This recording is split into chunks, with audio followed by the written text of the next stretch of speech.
Hello aspirants, कैसे हैं आप सब। आई होप आपकी प्रिपरेशन बहुत ही अच्छी चल रही होगी। आज हमने वो क्वेश्चंस लिए हैं, वो न्यूमेरिकल्स लिए हैं जो सरफेस एरिया एंड वॉल्यूम्स से सबसे ज़्यादा बच्चों को प्रॉब्लम में डालते हैं, राइट। किस तरीके से प्रीवियस ईयर क्वेश्चंस आ रखे हैं और कैसे सॉल्व करने हैं, ठीक है, वो सारी प्रॉब्लम्स को कैसे सॉल्व करना है आज हम अपनी वीडियो में देखेंगे और सीखेंगे, राइट। मैं आपको ये समझाने की कोशिश करूँगा कि without having any excess calculations आपको क्वेश्चंस को किस तरीके से अटेम्प्ट करना है ताकि आप बाकी बच्चों से बहुत ज़्यादा एडवांस तरीके से क्वेश्चन को कर सकें। विद इन स्टिपुलेटेड टाइम आप क्वेश्चन को सॉल्व कर पाएँ और बाकियों से आगे जल्दी आंसर निकाल पाएँ, राइट। आज हम इसी चीज़ को सीखेंगे और इसी चीज़ पे फोकस करेंगे, right. So without wasting our time let's just start our session.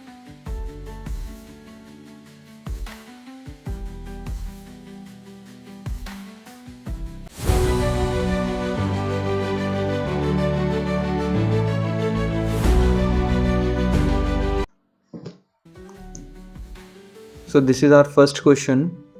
इसमें बोला गया है a 6 meter long 4 meter broad tank is filled with water. अब ये हमारे पास टैंक है, राइट। अब इस टैंक में पानी भरा जा रहा है, राइट। तो ये हमारे पास टैंक है एंड इस टैंक में पानी भरा जा रहा है। I am not good in drawing, तो let us make a tank for you.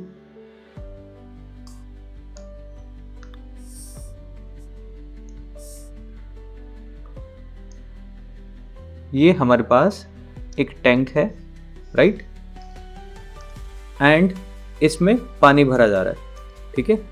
और कितना पानी भरा जा रहा है? अप टू 1.25 मीटर हाइट, ठीक है। तो इतना इतना इतना इसमें वाटर है, राइट। तो हमें क्या बताना है? Find the area of the wet surface. Wet surface मतलब ये वाली साइड प्लस सामने वाली साइड प्लस पीछे वाली साइड प्लस ये वाली साइड, राइट।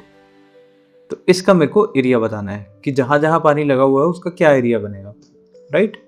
तो ये क्वेश्चन को देखते हैं, ठीक है। तो सबसे पहला तो हमारे पास कर्व्ड सरफेस लगेगा इसमें, कर्व्ड सरफेस एरिया, क्योंकि ये वाला सारा तो घुमा हुआ है, ठीक है। तो कर्व्ड सरफेस एरिया प्लस नीचे वाला सरफेस, ठीक है ना। नीचे वाला सरफेस तो इस टैंक का रेक्टेंगल होगा, तो length multiply breath, right.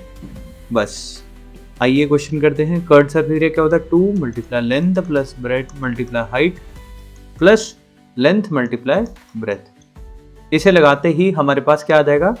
Area of wet surface, right.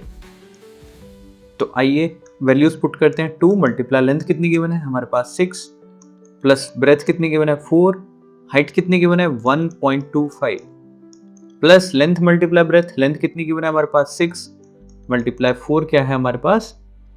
Height, right. Find the area of the wet surface, ठीक है। तो अब हमें एरिया निकालना है। तो ये क्या बनेगा? 2 मल्टीप्लाई 6 प्लस 4 10 मल्टीप्लाई, इसे कैसे लिख सकते हैं? 125 divide by 100, right, plus 6 multiply 4 24।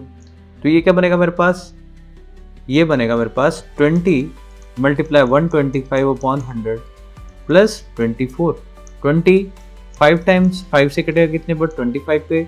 25 plus 24 is equal to 49 metre square would be the required area of the wet surface. क्योंकि इसमें ये वाली साइड, सामने वाली साइड, पीछे वाली साइड एंड नीचे वाली साइड, ये सारी कवर अप हो जाएंगी, ठीक है।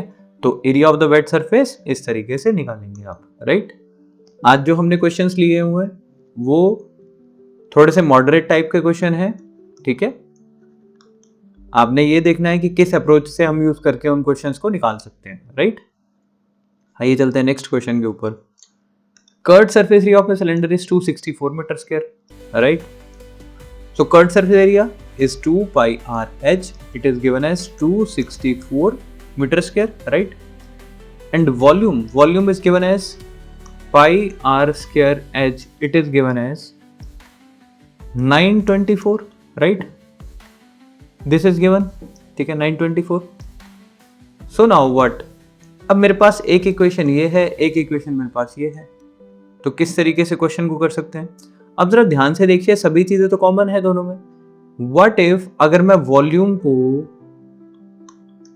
कर्व्ड सरफेस एरिया से डिवाइड करूं तो व्हाट इफ क्या होगा। ये देखिए, ये है पाई आर स्क्वायर एच, नीचे क्या है 2 पाई आर एच। पाई से पाई कैंसिल हो जाएगा, आर से एक आर कैंसिल हो जाएगा, एच से एच कैंसिल हो जाएगा, क्या बनेगा ये r divide by 2, right. Exactly r divide by 2, सारे वेरिएबल कैंसिल हो गए। तो हम भी यहाँ पे यही करेंगे, it is 924 divide by 264, right. तो यहाँ से कोशिश करेंगे हम अपना रेडियस निकालने की, राइट। तो रेडियस कितना निकल के आएगा मेरे पास, रेडियस आ जाएगा 924 डिवाइड बाय 264 मल्टीप्लाई 2 हो जाएगा इस साइड।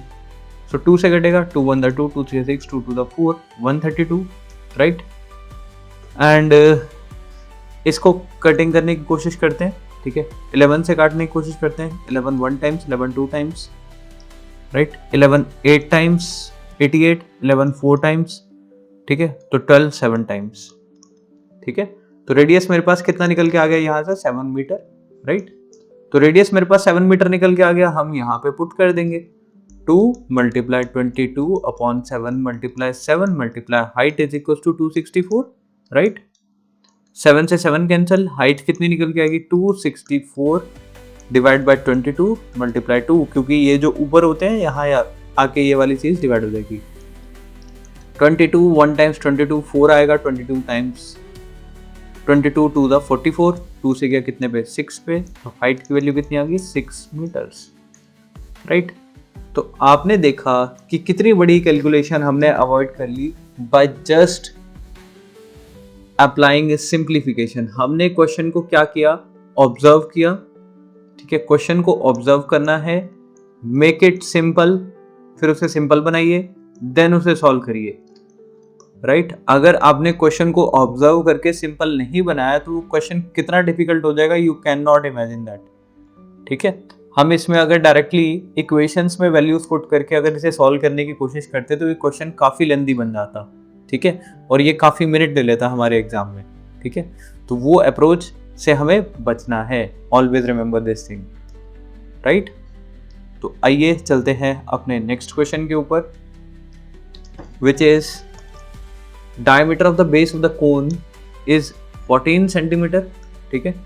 जो डायमीटर है base of the cone, it is given as what, it is given as 14 centimetre. Now if the diameter is 14 तो रेडियस कितना होगा, यहाँ पे रेडियस होगा 7 सेंटीमीटर, राइट, क्योंकि diameter divide by 2 is equal to क्या होता है हमारे पास, रेडियस होता है। तो रेडियस 7 सेंटीमीटर आ गया। Curved surface area is 550, find the volume of the cone. तो कर्व्ड सरफेस एरिया क्या होता है, pi R L which is 22 upon 7 multiply 7 multiply L, it is given as 550, right. तो 7 से 7 गया, एल की वैल्यू कितनी आएगी 550 डिवाइड बाय 22, 11 2 टाइम्स, 11 5 टाइम्स 0 कितना आ गया 25। तो यहाँ से मेरे पास नीचे वाली चीज कितनी आई है 7, और ये स्लांट हाइट कितनी आ गई 25। अब मेरे को हाइट निकालनी है, क्यों निकालनी है हाइट, क्योंकि volume of the cone, and volume is equal to what, volume होता है हमारे पास 1/3 पाई आर स्क्वायर एच, ठीक है। तो मुझे हाइट फाइंड आउट करनी पड़ेगी। तो हाइट फाइंड आउट करने के लिए हमें पाइथागोरस थ्योरम यूज करना पड़ेगा, राइट। तो पाइथागोरस थ्योरम क्या है, l square is equal to h square plus r square, right. L square which is 25 square, h square I don't know, plus radius कितना है 7 स्क्वायर, ये बनेगा 625 माइनस ऑफ यहाँ पे आ जाएगा 49 is equal to h square. ये minus होने के बाद क्या बनेगा 576 का रूट हो जाएगा, क्योंकि इस साइड स्क्वायर है, इस साइड के रूट हो जाएगा, ये बनेगा 24। तो हाइट मेरे पास कितनी निकल के आएगी यहाँ से 24, राइट। तो हाइट मेरे पास 24 आ गई। अब वॉल्यूम में पुट करेंगे, that is 1/3 pi r square, r कितना है मेरे पास 7 मल्टीप्लाई 7, हाइट कितनी आ गई मेरे पास 24। सो 7 से 7 कट जाएगा, 3 8 टाइम्स 24, राइट। तो ये मल्टीप्लाई हो जाएंगे, क्या बनेगा 176 मल्टीप्लाई 7, 7 6 द 42, 7 7 द 49 प्लस 4 53, 7 द 7 plus 5 12, so 12 32 metre centimetre cube would be the right answer to this question, right? I hope आप लोगों को ये क्वेश्चन बिल्कुल अच्छे से समझ आया होगा, राइट? आइए चलते हैं अपने नेक्स्ट क्वेश्चन के ऊपर, ठीक है? मैं एक बारी फिर से एक्सप्लेन कर देता हूं। हमारे पास इस क्वेश्चन में क्या दे रखा हुआ था? कर्व्ड सरफेस एरिया दे रखा हुआ था, राइट? तो कर्व्ड सरफेस एरिया दिया हुआ था, तो हमारे पास सबसे पहले एल आ जाएगा। एल से हम पाइथागोरस थ्योरम यूज करके हाइट निकाल लेंगे, और वंस मेरे पास रेडियस भी आ गया दैट इज 7 एंड हाइट भी आ गई विच इज 24, तो वैल्यू डायरेक्टली पुट कर देंगे किसमें? वॉल्यूम के फॉर्मूला में, राइट? और आंसर हमारे सामने आ जाएगा, राइट? ये चलते हैं नेक्स्ट क्वेश्चन के ऊपर। वेरी इंटरेस्टिंग क्वेश्चन, पेपर में आया हुआ क्वेश्चन है ये भी, और पिछला क्वेश्चन, ये सभी क्वेश्चंस बेसिकली एग्जामिनेशंस में आए हुए हैं, right? If the surface area and the volume of the sphere is equal, right? Yes, तो ये स्फीयर है। मैंने आपको बताया था स्फीयर का कर्व्ड सरफेस और टोटल सरफेस एरिया एक ही होता है, ठीक है? क्योंकि पूरा ही सरफेस कर्व्ड है तो कोई फर्क नहीं होता इसमें कर्व्ड और टोटल में। वॉल्यूम और स्फीयर का जो सरफेस एरिया वो दोनों सेम है, which means 4 pi r square, ये क्या होता है? Surface area. Surface area and volume, volume कितना होता है इसका?